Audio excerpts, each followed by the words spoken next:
roadmap for CPT, because that's what is important for us at the end, to understand what we have to do to help 5G becoming a reality in Europe. So you have 30 seconds.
Okay, so we have at the table all the session chairman, plus the chairman of Working Group SC, Karl, and the chairman of Working Group FM, Thomas Weilacher.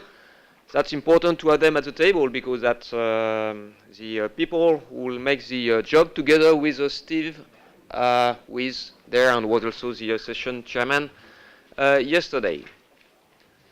So I hope you had time to download the conclusion. What I would like to do is to review very rapidly the conclusion.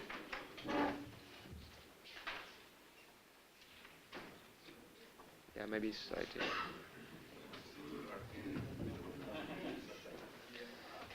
That's showing that CPT is not always transparent.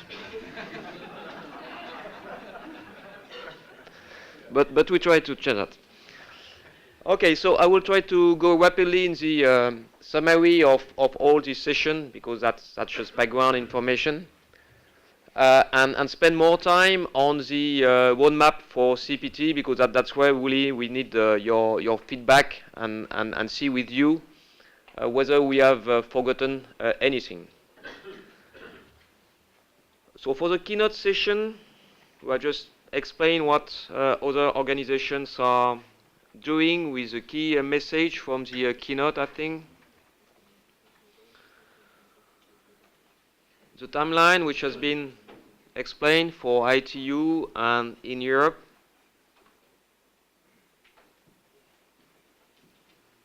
You can react at any time, don't hesitate.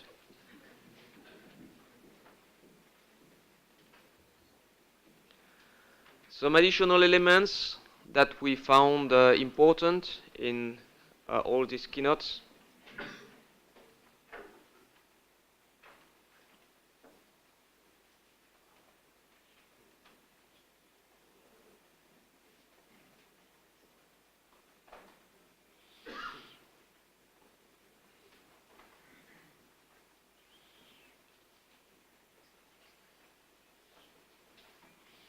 Please, Tarik. Well, thank you very much. Now, this which will be the keynote session, other elements. Now, we said 20 gigahertz assume as the pioneer band with potential for global availability. I should say in Europe, probably here.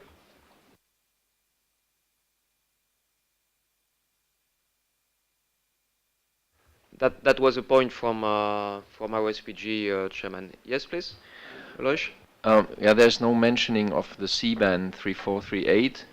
Not quite sure if and how it had been mentioned. Okay, if it's there, then it's fine. 3438 is mentioned here for Europe.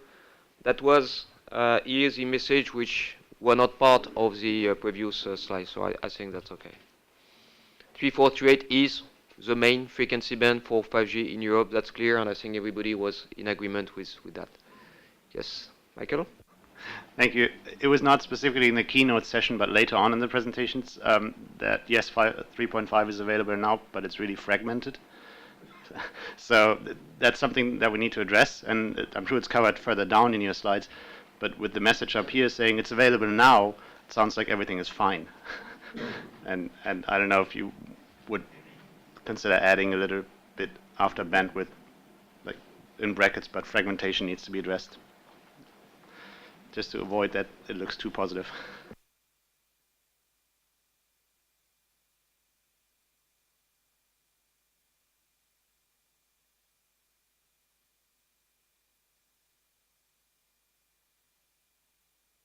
Yeah, and in the roadmap for CPD, we added something about the defragmentation, and in case CPD could help national administration to make this defragmentation of the band.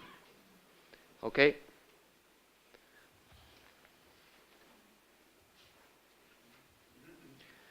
Session A, ECC. Oh yes, please. I'm Bettina Adam from Continental.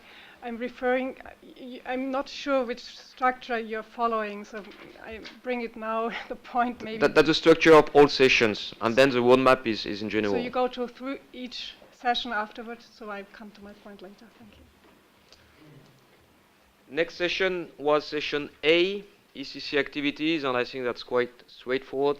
CPD people know well. No difficulty, I guess.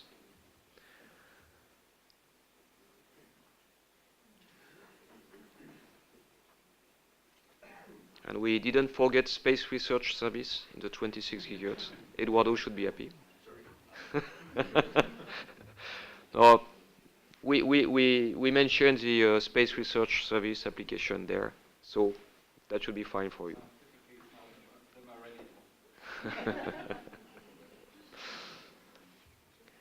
Session B, still very much CPT inside activities.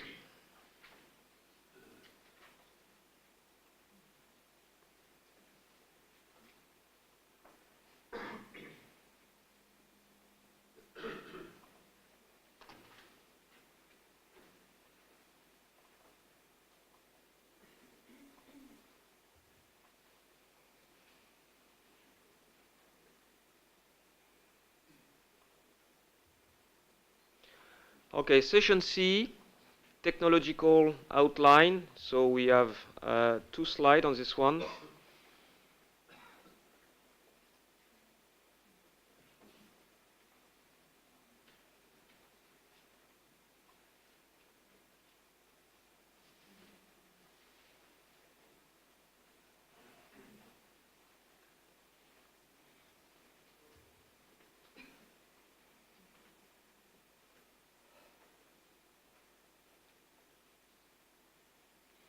No difficulty. Session D.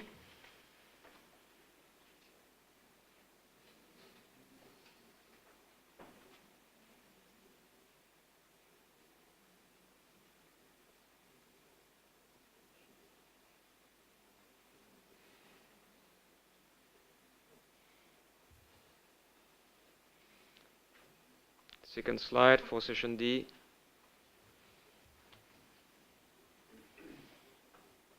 And you will find the element concerning the fragmentation of the C-band.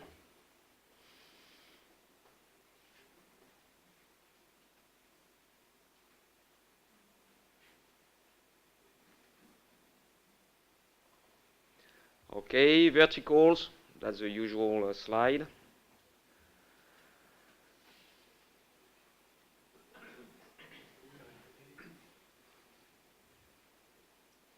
Oh, Eduardo. Thank you, Eric. First of all, I think that this whole workshop was very informative for an ignorant like me in IMT. And I was particularly interested in this session E with the vertical requirements. And I fully agree with what is indicated here on the commonalities and requirements, high reliability, very low latency, high coverage, high quality of service, security. It's all things that came out of the presentations made. Noticeably, there's one thing missing. No one is saying they need 10 gigabit per second per connection. And if I look at the presentation that was made by GSMA, in fact, the only application that they saw in their graph going high in connection data rates was virtual reality. So I wonder if are we here after virtual reality or simple reality when we talk about 10 gigabit per second per connection? Thank you. A bit provocative, of course, the question. Okay, maybe Sasha, if you want to respond to that, you are the session chairman. Thank you, Eric. Edward, could you please repeat your question? It's just a comment that 10 gigabit per second for the vertical requirements doesn't seem to be really a need except for virtual reality. Well, I think there was a presentation from Darko Ratkai from EBU. If you go to the next slide, Eric, please, you will see that it would require around 7 gigabits per second if you use 4K camera for the content production. So it's not only virtual reality which would need a higher bit rate. If I look at the GSMA presentation, high rate video 4K is still within the boundaries identified as coverable by 4G. I'm taking the GSMA presentation, so I'm not quoting any strange source. Thanks. Well, I think Eduardo is right. There were no other vertical sectors claiming a lot of throughput for their applications. But for me, it goes without saying that if you advance, if you evaluate mobile communications, you will also target a higher bit rate. And I think it was not mentioned. I don't know exactly what you really want to add in the conclusions, or just a comment for you, a question mark regarding whether we need so much output or whether we need at all. I leave to you the conclusions. I'm surely not qualified to draw conclusions. I'm just saying that I listened to the presentation of the vertical industry, and I haven't seen anywhere this high rate requirement. And you yourself, you said at the conclusion of your meeting that 5G should be after the vertical industry requirements and not asking that industry to adjust to their standards. So I'm asking if there is not a small contradiction here. But okay. I think it's correct that the vertical industry in general doesn't ask for few gigabit per second. There's few exceptions which are mentioned here, and I remove the precise figure. But vertical industry in general is satisfied with lower data rate, which is, I think, in line with the kind of request for vertical industry to have access to frequency, to lower frequency. You can analyze the requests from utilities, from automotive, from other. They are not so much interested to higher frequency, maybe exception the ITS in the 63, 64 gigahertz. They are interested in lower frequency band. Yes, please. Okay. Thank you, Werner Mohr from 5G PPP. I think there's not a contradiction in the figures. My understanding is, the one is the figure for a single 4K data stream, and this figure, which was presented by Darko, was for a whole show, many cameras, which is the aggregated data stream which is coming from this event. And that we should distinguish.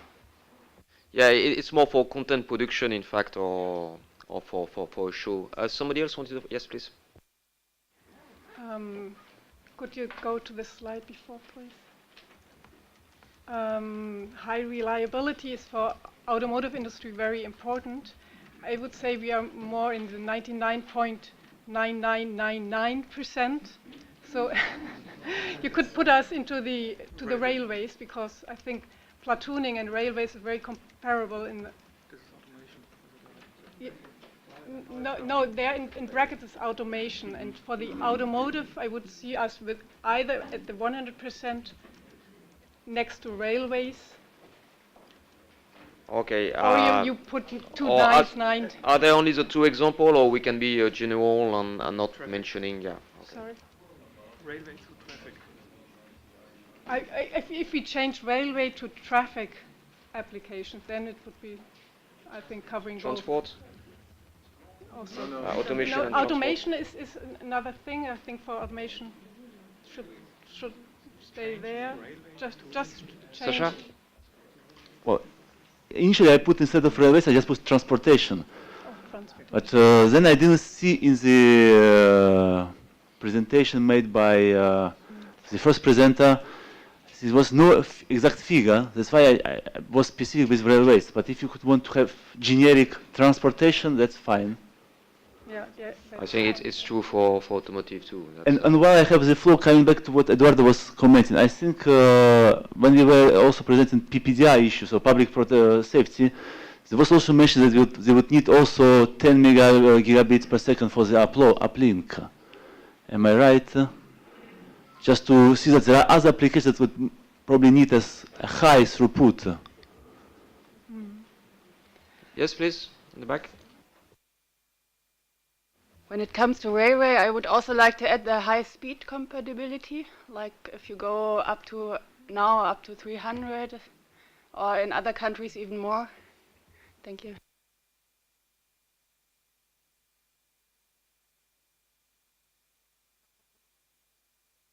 Yeah, high speed is more in the difference between the verticals. Sasha? Well, in the previous slide, we tried to find some common requirements between different. That's why, of course, if you want to list every requirement, would need per vertical one slide. And just to identify some commonalities, we managed just to see what you saw on the previous slide. But the point is true, for the high speed at high frequencies, you need if you also need high throughput, it's a challenge, and we try to make it clear that this is something that we need to look or to study. Thank you. This sentence about high data rate communication at high speed at high frequencies, that's coming from which presentation? Don't remember.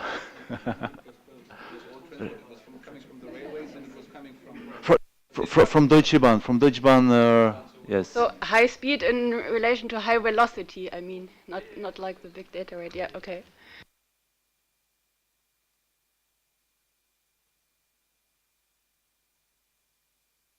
It seems we have a kind of drafting here. Yes, please. Yeah, thank you very much, Mr. Chairman.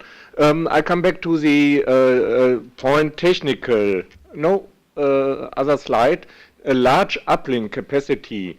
I think if you made the change for media and virtual reality, if we delete the, if we delete the word uplink, then it's more clear, because in the first keynote from ITU, was media and content with 4K, 8K, more downlink capacity, but therefore with the EBU presentation we had also discussed the uplink. And when we delete uplink, then we can mention both downlink and uplink, or we add the word downlink for the technical vertical requirements. It's up to you. I think I would delete uplink. I think the intention here was to say that usually when we are considering traffic requirements in administrations, we have the idea that it's mainly downlink which is important, and that's the experience so far of operators with asymmetry, which can be 1/7 or even 1/10 depending on the situation. So I think the idea of Sasha here was to insist that in some case for verticals it can be the opposite. That's really what was important. So it's not to say that downlink is not important, it's to say that surprisingly for us, in some case for verticals the uplink can be more important or almost or as important than the downlink. I think that's really the point that Sasha wanted to make. So maybe we can add here is also required. But I think the point of mentioning uplink here is important. We will manage the... yes, please. The same slide for regulatory.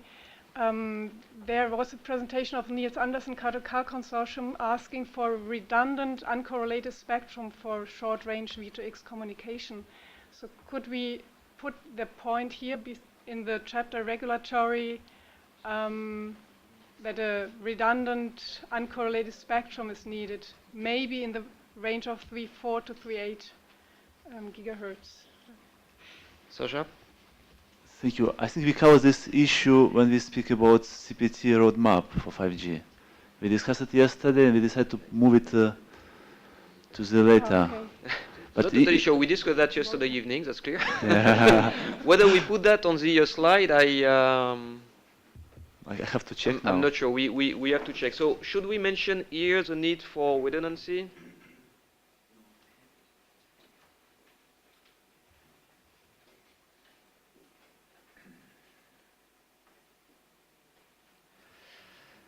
Is it a consequence of the high reliability? It's not only a functional safety requirements to send something on two different spectrums. Reliable, both spectra need to be reliable then.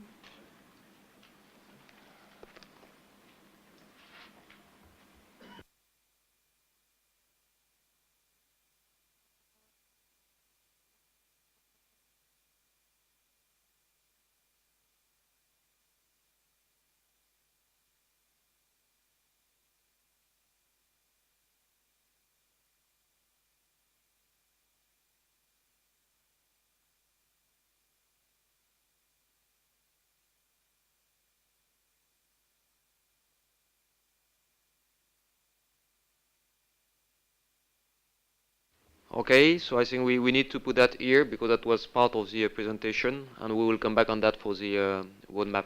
I apologize, please. I just wanted to confirm what you said about uplink. It was Mr. Schatzschneider from Transport who made the point, just to emphasize that there are some sectors, and you might add public safety too, because in our case it's the same problem. Yeah, thank you. Any further comments on verticals? Oh, please.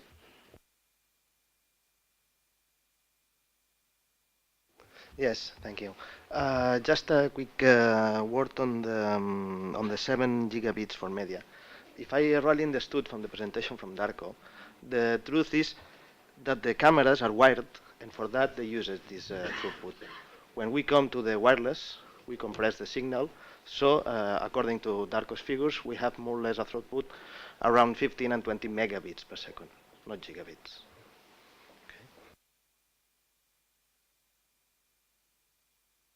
Yeah, we moved anyway the figure of 7 gigabit because it would have to be explained in details. It doesn't make sense alone. Thank you. Yes, please. Theodor Bubruzan, Volkswagen.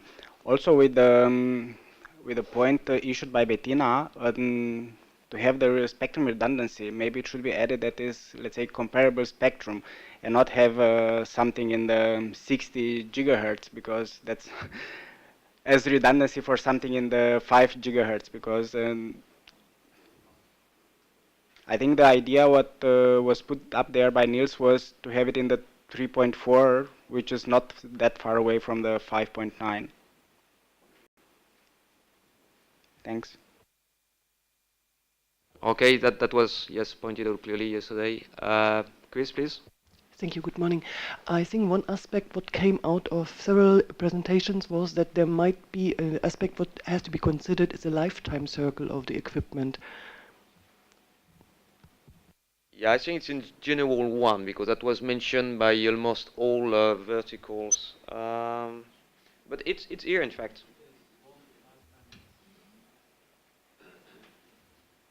Sasha, correct? Yeah. I think it was already covered. Yes. I think it's a more general thing. It can sometimes it's longer, sometimes it's not as long.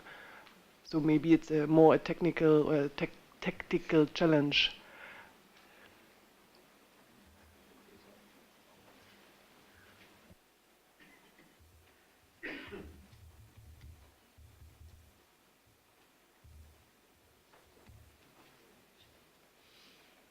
Okay, that's okay, Sasha. It's a challenge. It's true. Well, everything is challenge here. I think it's their requirement, and then we are challenging the manufacturers to meet these requirements.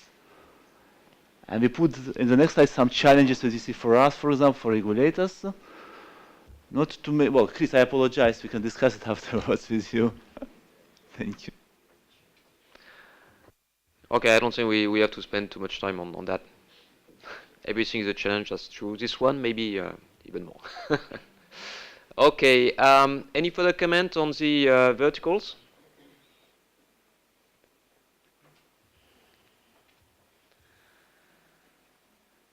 Okay, the other challenge.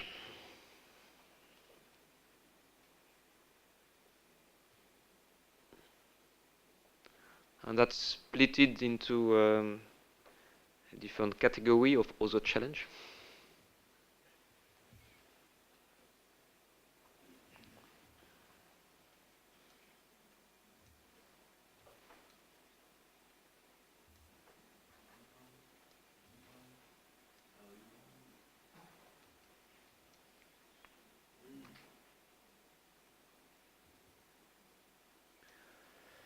The second slide. Oh, sorry, Marcus, please.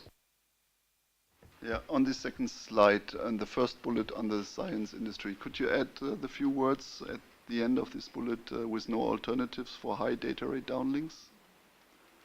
To highlight this fact that there's no other bands available for this fact. With no alternatives for high data rate downlinks on the first bullet. It talks about the essentiality of the band for scientific satellites. With no alternatives for high data rate downlinks. Alternative spectrum for high data rate downlinks.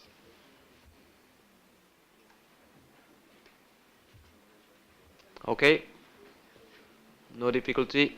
And while I have the floor, in the third bullet point, it does not read well. Need to guarantee future national licensing to Earth station instead of licensed. You have to do something with the word license.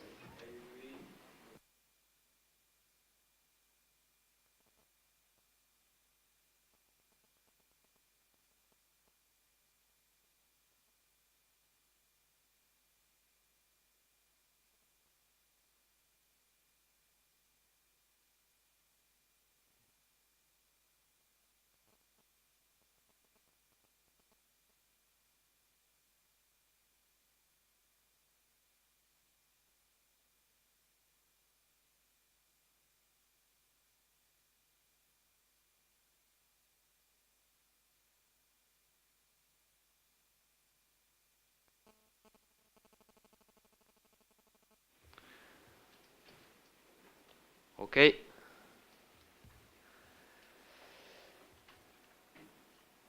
Session of this morning, the first one.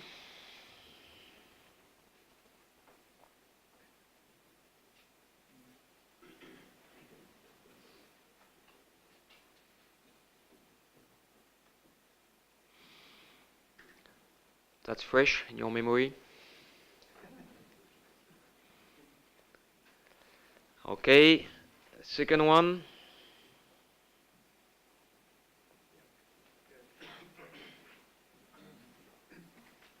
Oh, please, Mr. Tadashi.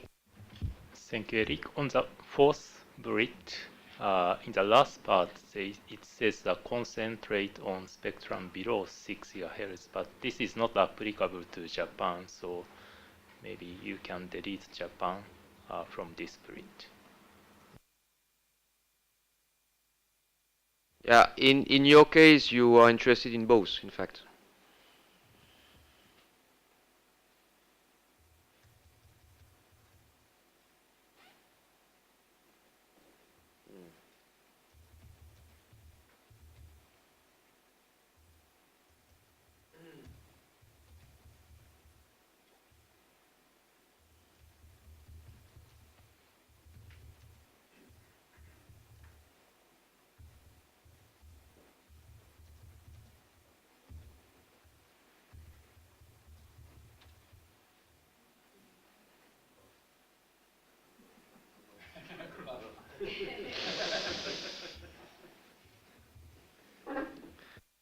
That's a big mistake.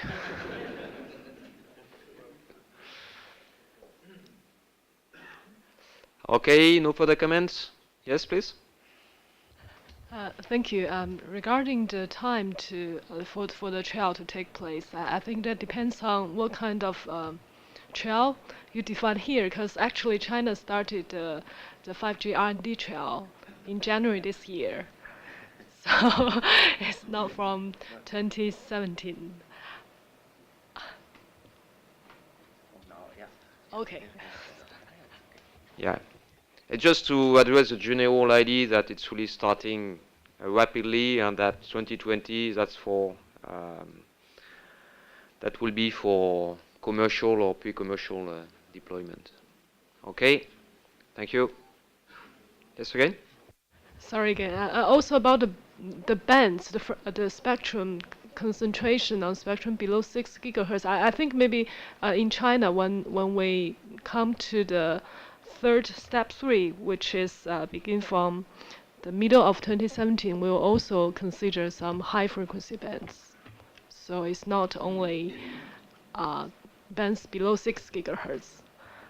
So it's already it is already written on our plan.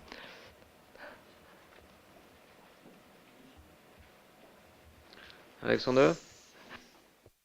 Maybe say then that we concentrate initially on spectrum below 6 gigahertz, and Japan is already further, and China is also going further than after their first, second step.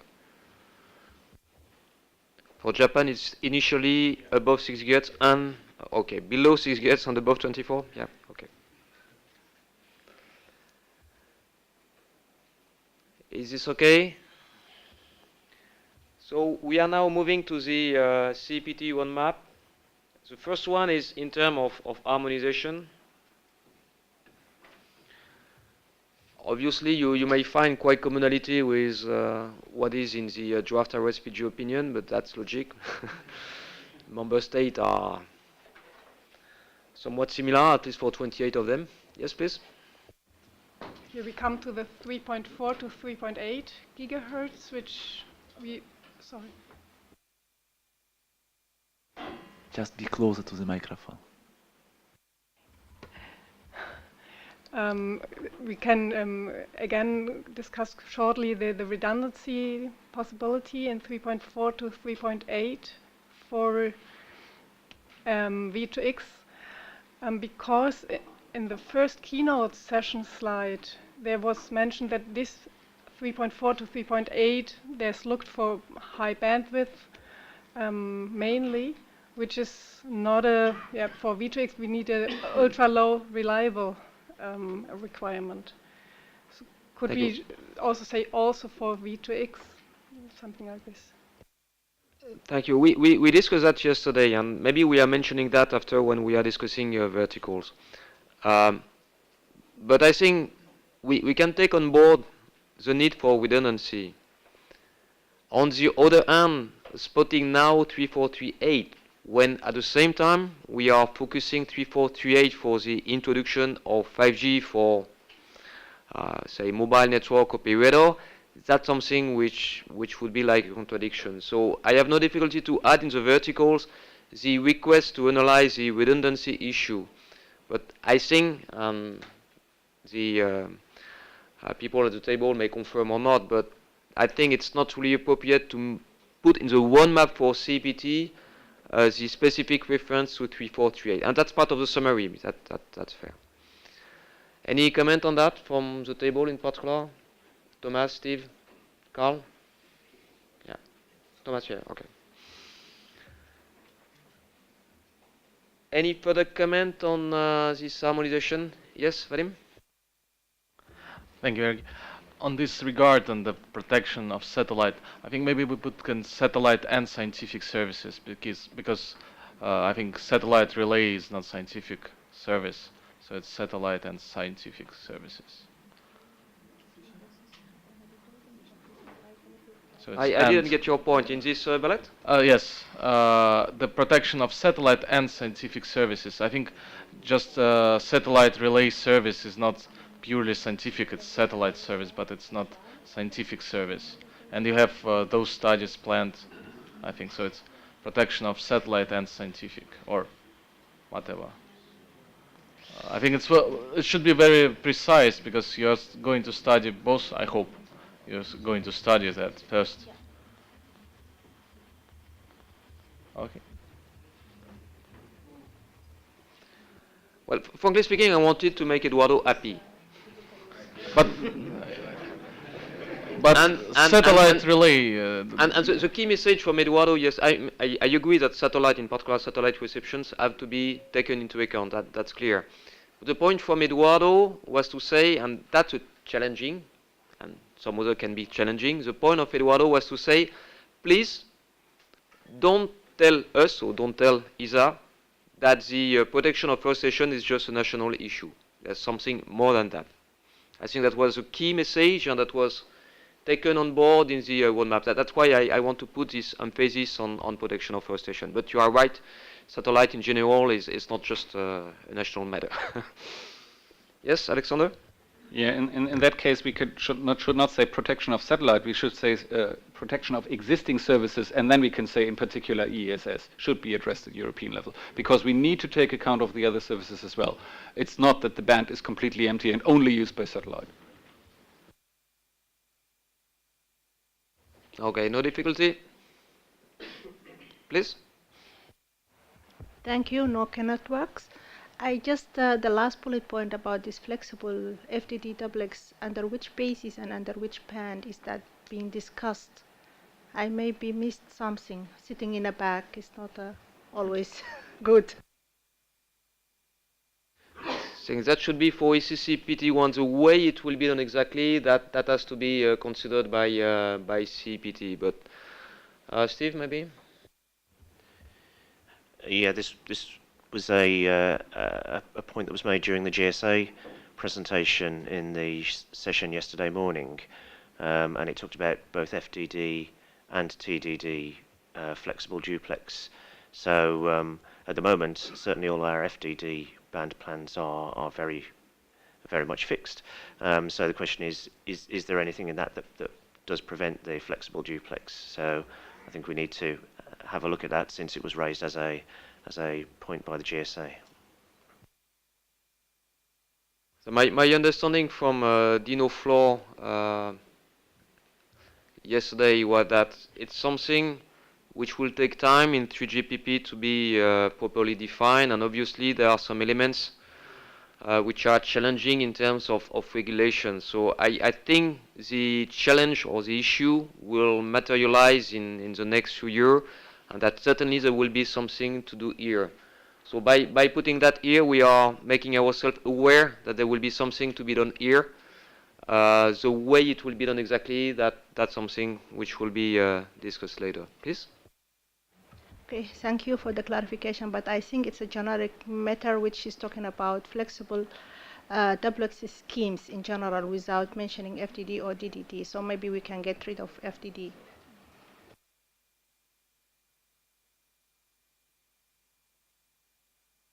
Maybe we can say flexible duplex scheme, in particular in FDD band, because that's what is the likely big difficulty or big challenge for us. Steve? And maybe we could add FDD at the end, where it's so it would say the management of existing FDD bands.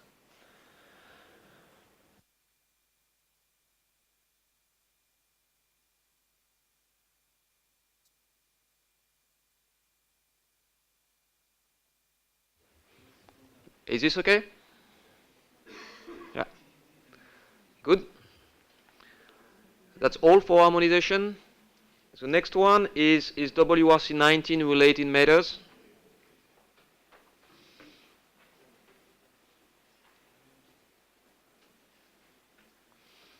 So the three first bullets are signals, and the workshop is one way, by the way.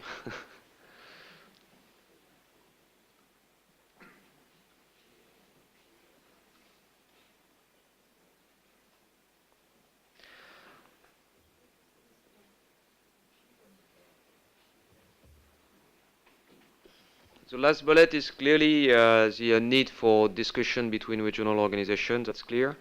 And the last but one is something which is more or less a difficult one because it's not up to CEPT to define characteristics of 5G, but we certainly need to ensure that something is done here because we will not wait until 2018 to make the sharing studies. Vadim, please. Thank you. It's with the proposal in the first bullet, it's like, seeing the future. I can understand the intention, maybe to add, instead of will, to say would be. So it's a plan, strong plan, and to move this bullet after the priorities of other bands. So otherwise it's illogical that there are 3 bands in priorities before then the plan to harmonize one of them. Thank you.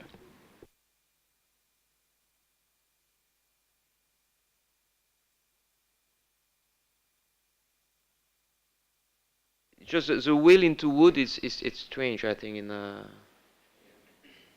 that doesn't fit my French English at least.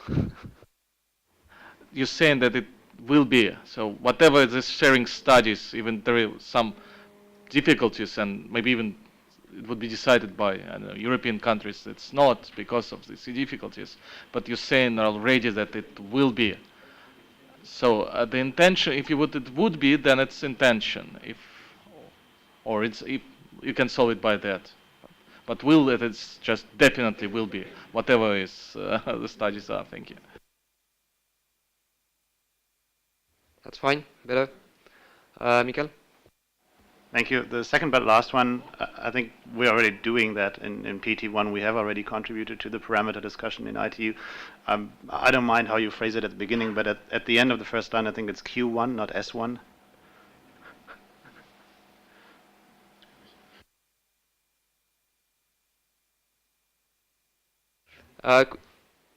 Sasha, please, and then I come back to you, Chris. Thank you. Well, because of this semantic would be has an intention. When we have the third one now, CPT should clearly indicate that Europe has no intention. Probably should put the Europe will not identify 28.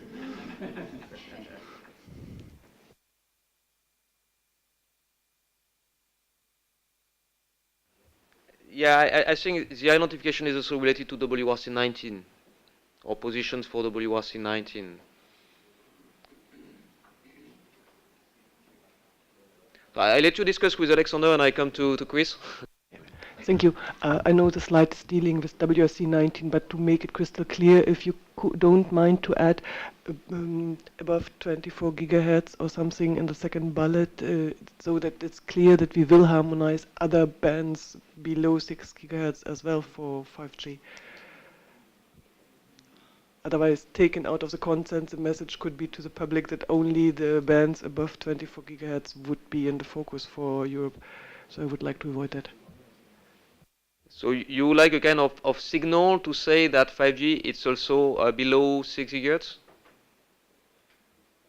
No, my point is I'm clear that you speak about the WRC 19 on that slide, but if somebody takes out the bullets by its own without the header, it could be misunderstood in a way what we don't want to show to the public.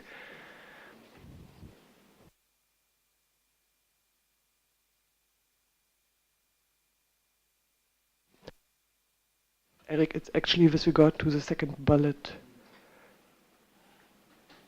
We have the intention to harmonize one band above 24 gigahertz. This is the 26 gigahertz band, but it's not the only one what we will harmonize for 5G in Europe.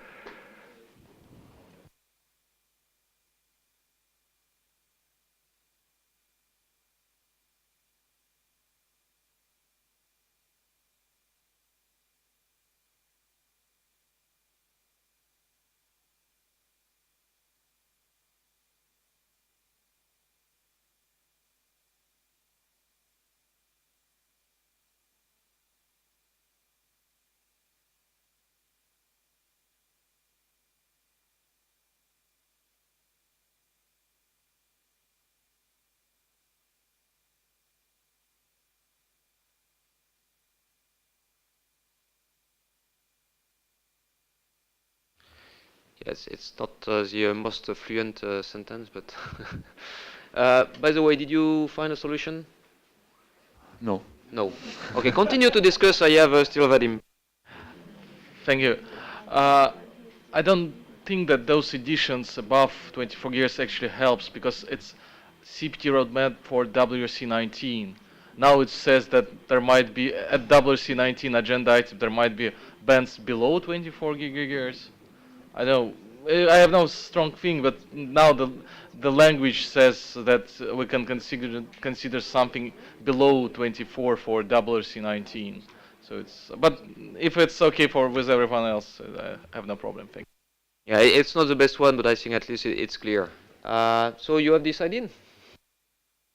No, I think yesterday with the beer we were more constructive, huh? With all different proposals. And also the fact that Alexandre was not with us was also helpful. No, just probably to mention at the beginning in the title, CPT roadmap, WGSE 19, and in the bracket you put IMT above 24 GHz, not to mention every time that you deal with IMT above 24 GHz to make the sentence less heavy.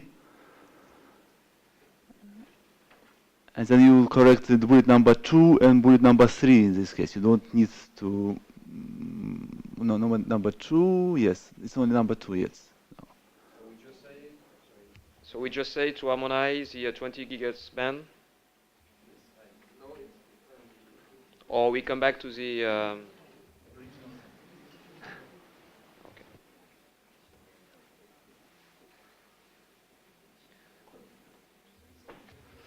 Okay, that's the detail. I mean, it's not not really changing the roadmap.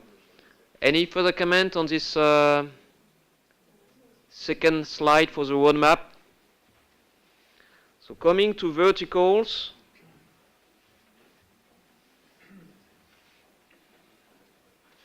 and the word redundancy doesn't appear. Sasha, if you have a proposal there. No problem. I think the issue is still this redundant bands. And we discussed it at the last but one bullet when we wanted to insert this measure somehow. We didn't mention it explicitly that, but now you can do it.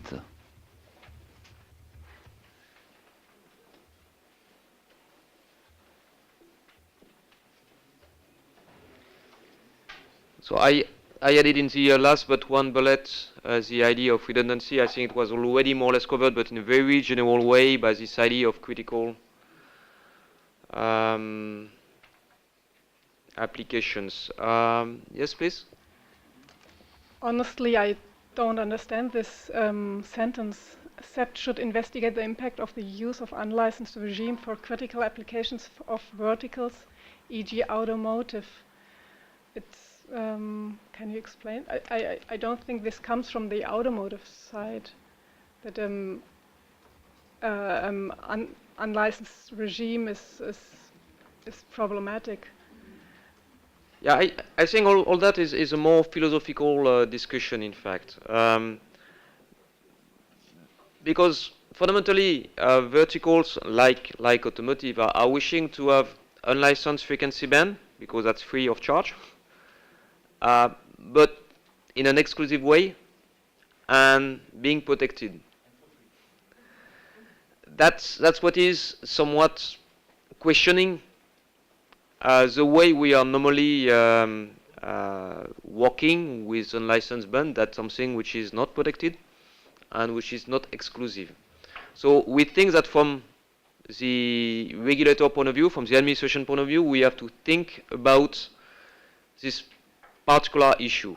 And I don't know what could be the result of the discussion, but that's something which was a general question. Thomas, please. Yes, thank you very much, Eric. I think when we consider 5G, there's one very important difference compared to the discussions which we had in the past when we just discussed 3G, for example, or 4G, because with regard to 3G or 4G, it was very clear when we discussed that was mainly related to public mobile networks. With regard to 5G, it is obvious the scope is much wider, because now we do not only discuss frequency bands which are used for public mobile networks, we also discuss, for example, PMR bands, we discuss short-range device bands, 60 gigahertz, for example, and we also discuss ITS bands, for example, or radio land bands, and these bands are exempted from licensing. And that's a new aspect, and it's also a challenge. And that was the idea for this bullet point. Yes, my proposal would have been to separate it now from the redundancy, but you just have done it. So you can read my thoughts. Maybe we could say the need for spectrum redundancy, because it's not it's directly related to the spectrum requirements. I think it's better now. Yes, please. Yes, I understand now the background, but I think still it's a bit misleading, the sentence, as if the automotive industry would like to get rid of the unlicensed regime, and that's not the case, obviously. No, the idea is not to get rid of it, but the idea is to consider the impact on the unlicensed usage. I can confirm this. We are exactly thinking the same way. It's ITS will remain in the unlicensed band 5.9. The question is, what does it mean exactly? And the request that you have in your presentations for security, reliability, protection, and all that. That's something which is new here in our, say, usual practice. And think about something. Who is deciding what is ITS or not ITS? That's something which is a real question. Sasha, please. Yeah, thank you, Eric. Probably we should not mention explicitly ITS, just mention mission critical applications. Other verticals may also like to have spectrum redundancy. Thank you.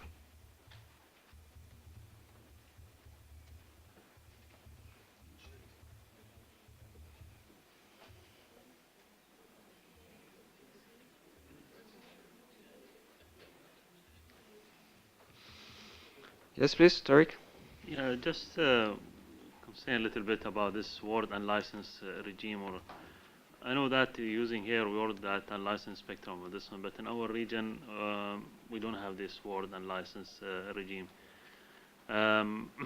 This is maybe applicable in Europe or maybe some other region, but in Arab region we always saying that all frequencies is regulated.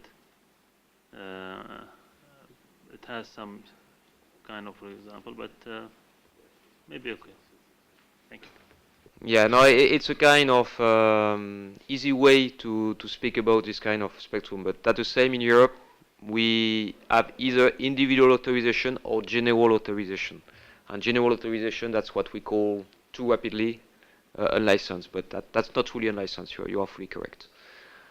Okay. Yes, please. Yeah, this is Caroline Theobald from SWG-C speaking, and I would kindly ask you to add although the industrial automation to the list of verticals in the first point. You have a list of verticals over there, and I think it's a mistake. You mean automotive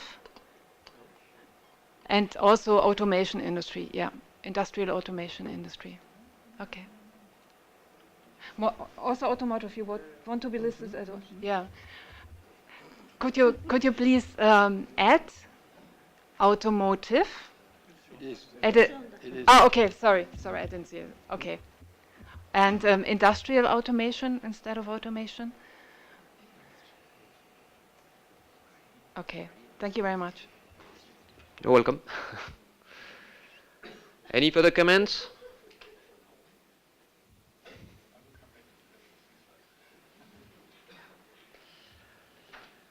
Okay, that's the remaining challenge, and that's the last slide. So the satellite that was mentioned several times, but what it means exactly is something which is still unclear. Sharing issues. Yes, hello. Ola from Estonian regulator. I propose to add spectrum sharing because we are not talking about infrastructure sharing, I guess. In the second bullet point.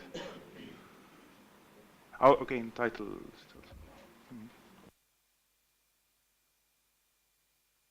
I thought the second bullet point, but this is also a solution.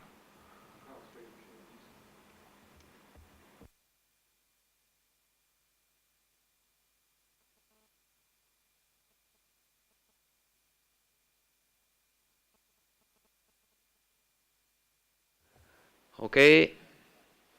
Any further comments?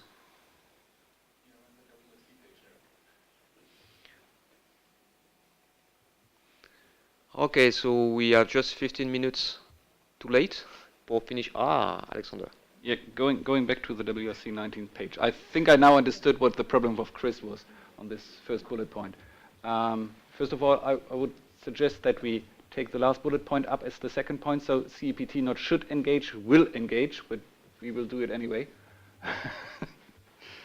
In discussions to facilitate consensus. And then we can say that we should clearly signal its intention to promote one band, 26, and not harmonize in Europe for the consensus. And then we have taken away the point Chris is mentioning or maybe struggling with because it is said harmonized in Europe. This is on the other page before, and we are not discussing this particular point here again. Okay, so repeat again one by one. So yeah. Will engage in discussions with other discussions. regional organizations to facilitate it. Fine. Yeah. And then CPT should clearly signal its intention to promote one band. And then you can say 26 gigahertz. Just promote the 26 gigahertz. Yeah. Or the 26. I think it's really harmonization here. Yeah, then you can say promote global harmonization for the 26 gigahertz band, but not in Europe. The main tricky point here is in Europe, because this point in Europe has already been mentioned in the slide before. And to promote it.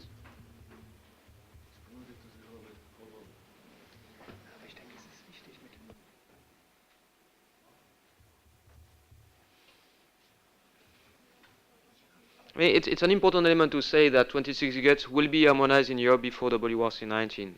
Obviously, we will promote that, but I think if we are signaling that, it means we are promoting it.